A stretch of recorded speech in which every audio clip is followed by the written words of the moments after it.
So ఇది Dulapally area, first floor అయితే ఇల్లు ఉంది. ఇంటి ఓనర్లు అయితే నాంపల్లి షిఫ్ట్ అయ్యారు. సో వాళ్ళు ఇల్లు కాబట్టి మంచి నీటి కబోర్డ్ వర్క్ అయితే ఉంది.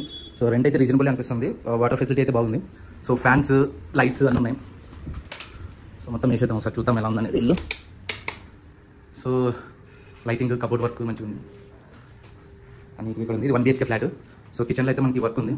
ఇది పొగబోర్డని తీసినట్టున్నారు. మొత్తం కబోర్డ్స్ అయితే చూసినట్లయితే కబోర్డ్స్ చాలా బాగున్నాయి. సో నీట్గా డిజైన్ చేసి పెట్టిండ్రు. సో అండ్ ఇక్కడ వాటర్ వచ్చేసి ఇది నార్మల్ బోర్ వాటర్, అండ్ ఇది వచ్చేసి మంజీరా వాటర్ అయితే నో ప్రాబ్లం. సో అండ్ ఇక్కడికి వచ్చేసి వాష్రూమ్.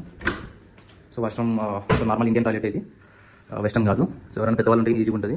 అండ్ షవర్ ఉంది. అండ్ ఇక్కడ చూసే రూమ్, ఇది బెడ్రూమ్. ఇందులో కూడా ఫ్యాన్ అండ్ లైట్స్ మొత్తం एकदम రిచ్ లుక్ ఉంది. సో లైట్స్ వేసాం చూడండి. ఇక్కడ సైడ్లో కార్నర్లో మనం పెట్టుకోవడానికి ఉంది. అండ్ పైన వచ్చేసి మొత్తం అది స్టోర్, దాన్ని ఓపెన్ చేసి ఏదైనా స్టోర్ వర్క్ ఉంటే దాంట్లో ఐటమ్స్ అన్ని దాంట్లో పెట్టచ్చు. అండ్ ఇక్కడ విండో ఉంది. ఇక్కడ బెడ్రూమ్ వేసుకుంది. ఇక్కడ బెడ్ వేసుకుంటే విండోలో నుంచి వ్యూ అనేది బాగుంటుంది. అండ్ ఇక్కడ ఒక బీరో పెట్టుకోవచ్చు.